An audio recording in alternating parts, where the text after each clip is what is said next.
Hello, and welcome to your Recipe for Financial Success with me, Emma, and my colleague Becky. In each episode, we'll be bringing you a list of ingredients to help you cook up a storm and master methods to finesse your finances. We'll help you to expand your repertoire and hopefully teach you a few skills along the way. So, clear the counters and get your mixing bowls ready for today's recipe. Let's get started. Just us two today, I hope nobody minds. Where's Julie gone? I think she's at book club. Ah, that makes sense. Have you read any good books lately, Emma?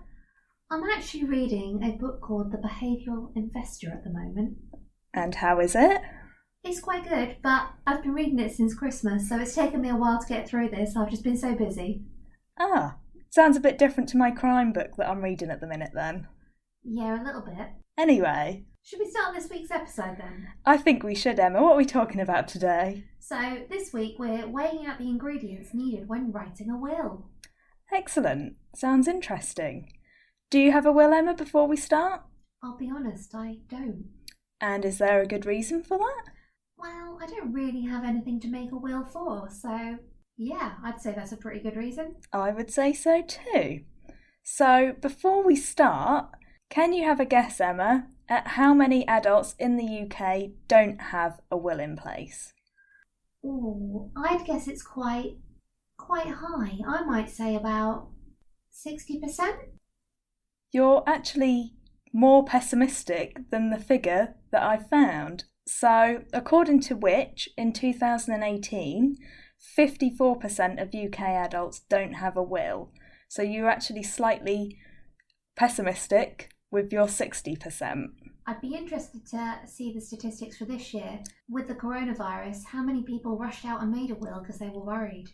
You say that, Emma, but another interesting stat that I found, 5.4 million people have no idea how to make a will. That sounds like most of the population. Well, I did wonder. It sounds like more than 54%, but... Who knows? Who knows? Anyway, Emma, why is having a will important? Well, it's to make sure that when you do die, that your assets and your estate are given to the people that you want them to. So it's making sure that your wishes are carried out just the way you want. I think it's really important to say here that dying isn't a bad thing to talk about, and making a will isn't going to make you die any sooner. It's something that you should really think about and is important to do. If you don't have a will in place though, you die intestate, and your estate is dealt with under the rules of intestacy. Becky, I know you've been reading up on the rules of intestacy recently, and you are the technical one, so I'm going to hand this one over to you so you can explain what they are. Thanks, Emma. So before we get started, this is where it's about to get quite complicated, so I'll do my best to keep it as simple as we can. That sounds good. So we'll start off with married people.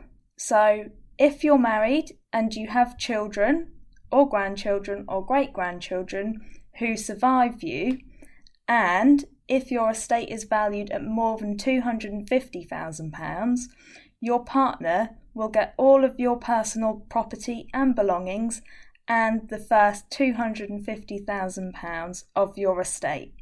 With me so far, Emma? I'm following. They also get half of the remaining estate. Any children that you have who outlive you will inherit in equal portions, where there's more than one half of anything in your estate over the £250,000 that has already been given to your partner. So, can I just check this? My estate would be $750,000 when I die. Okay. And all of my personal belongings and property would go to my husband. Yes. And the first $250,000 would go to them too. Yes. There'd then be £500,000 left. Yes. So half of that would also go to my husband. Exactly. And the remaining half of $250,000 would be split between my children. So if I had two children, I'd get £125,000 each. Exactly. You were listening. Thanks, Emma. I'm glad I got that one right. So I think it's really important to highlight here, before we go any further, that the rules of intestacy won't suit everyone. So, for example, say you have some sentimental items, so perhaps you have a ring, perhaps your wedding ring, that you would want to leave to, say, your sister or your brother, you'd want them to have it instead of your partner or your husband or your wife or your civil partner, then they straight away wouldn't have it. That would go to your partner. I see. The other thing that is probably quite important to mention at this stage is if you're not legally married, your partner, no matter how long you've been with them, how long you've lived together, under the rules of intestacy, wouldn't get anything. Blimey, there's people that have been together for decades that haven't ever been married. You mean to say they'd get absolutely nothing? That is exactly what I mean, and that I think is the most scary thing about the rules of intestacy. Wow, yeah. If I died and had a partner that I wasn't married to and thought they were going to get everything and then in reality they didn't, how on earth would they cope?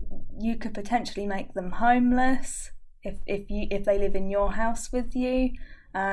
It's really scary when you start thinking about the consequences. That really is. So what about if you're not married? So if you're not married but you have children, your estate would go to your children in equal shares. Which sounds pretty fair. Most people might want that. I would say that's quite reasonable. If you're not married and you don't have children, then your estate would go to your parents equally. Wow, I can't imagine they'd necessarily be needing that, especially, well, they might not even be alive. Exactly. So again, this is where the rules of intestacy don't always mean that what you would like to happen with your estate actually happens with your estate. Yeah.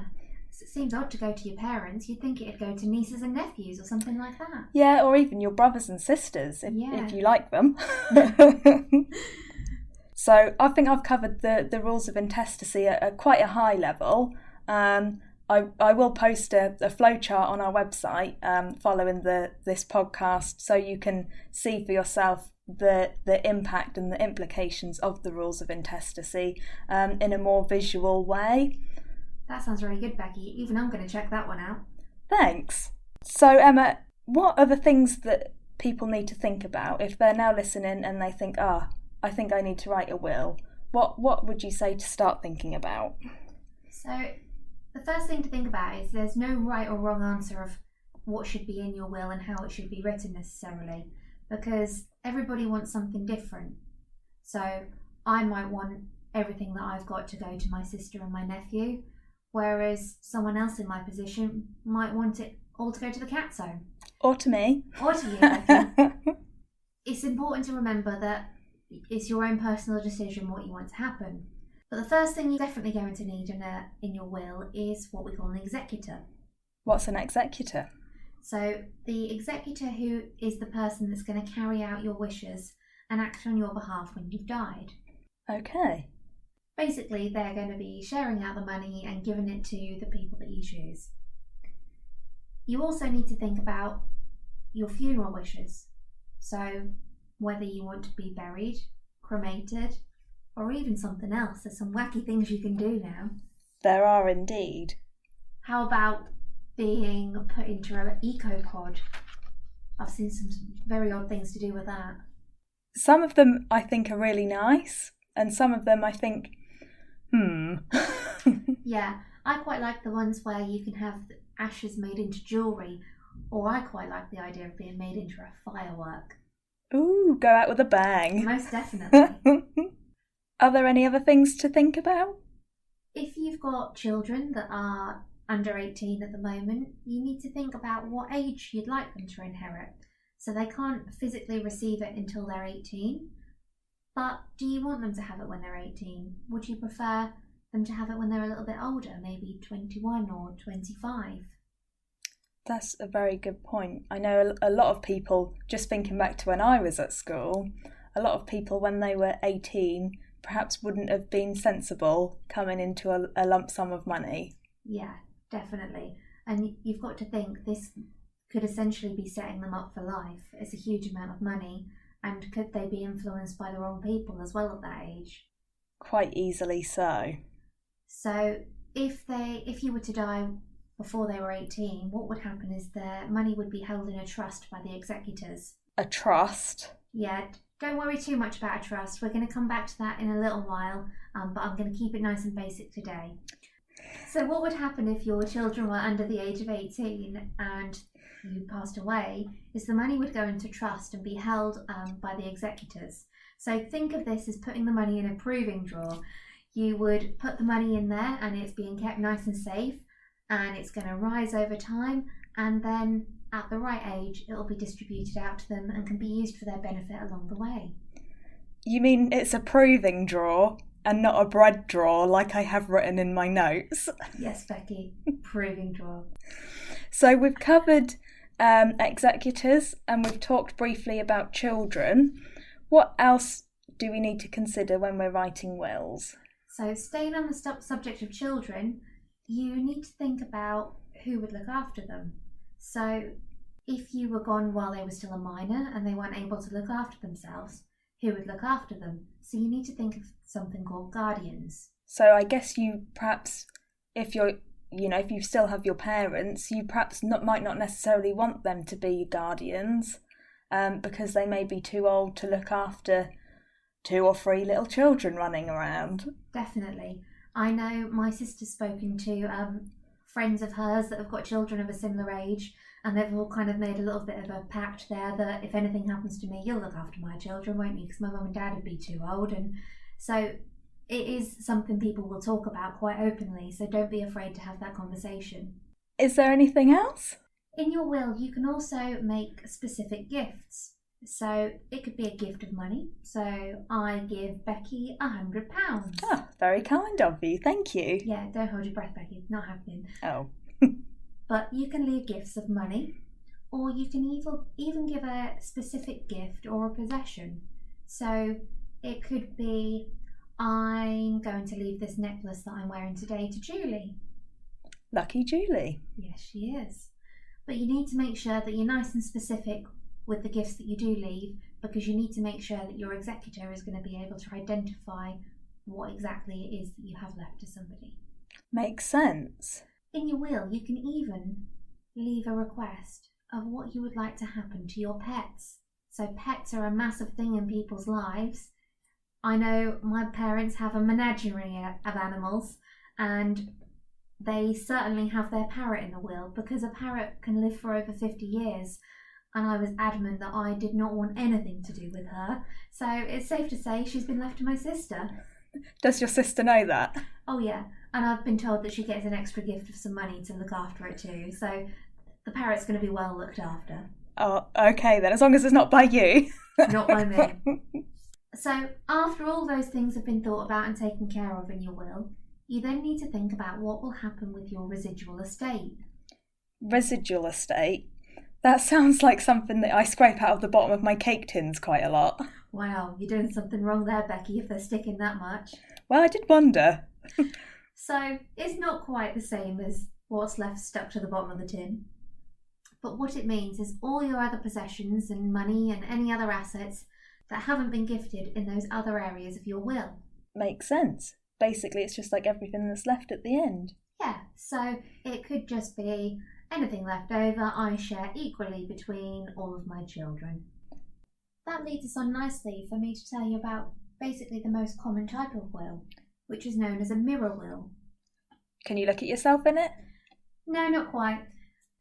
Thinking of a family, a married couple with 2 children, basically their wills would be identical. So it would be the husband and wife, everything would be left to each other and then onto the children. So we say it as each to each other and onto my children equally. Okay, makes sense. Does it get any more complicated than that? It can get a bit more complicated when we use trusts and things that I mentioned earlier, but those are basically to make sure that your beneficiaries, which are your children or whoever you choose to leave anything to, inherit in the way you wish to. So if your child was, say, at risk of bankruptcy or divorce, and there was a risk that somebody else from outside could attack that money. So it could be, if they received it now and they were to get divorced, they could lose half of that to their ex-husband or wife, say. And when you've worked hard all your life to save this money and these assets to pass on to your children, you don't really want to risk that can happen and they can lose it. So if there is an imminent risk of something like that happening, we can use trusts to basically prevent that from happening. Sounds like a very clever tool. It definitely is, but it's definitely something worth taking some advice on to make sure it's being used in the right way. So you mentioned professional advice. Is it possible to write your own will? Of course you can. You can buy DIY kits online and basically fill in the forms yourself and get them signed and witnessed. It's better than nothing because you've got your wishes written down in some way, shape or form, but you just need to make sure that it is definitely going to be doing exactly what you need to do. So it is always worth taking a little bit of advice. So I asked you earlier, Emma, whether you had a will, and you said you didn't. So when should you consider writing a will? So you need to have a will when you've got something that you need to make sure that is passed on to the person that you wish to. So if you don't own any assets, you don't have any savings or investments, you don't have any children, then it doesn't necessarily matter if you haven't got a will because it doesn't really matter what does happen with it. But if you've got a partner that you're not married to, if you've got children, quite importantly, if you've got stepchildren that aren't necessarily adopted but you would want something to go to, that's definitely a time when you need to have a will. Makes sense. It's also important to remember the effect that getting married or divorced can have on a will. So if you get divorced, your spouse or partner would just come out of your will. So all of your will would remain valid and everything else would be carried out, but what was left to your husband or wife originally wouldn't go to them, but the rest of your wishes would be carried out and then the residual estate would be distributed as you wish. But if you get married and you've got a will in place, it invalidates your will immediately. So, Becky, I know you got married last year. Have you updated your will since? Of course I have, Emma. I'm glad to hear it. And with that, we've completed today's recipe. We hope you have enjoyed following along with us today and cooking yourself one recipe closer to a financially secure future. If you've enjoyed today's podcast, you can head over to www.recipeforfinancialsuccess.co.uk, where you can find more information and a list of ingredients from today's recipe. For more hints, tips and tasters, find us on Facebook at Your Recipe for Financial Success. Thank you for listening and see you next time.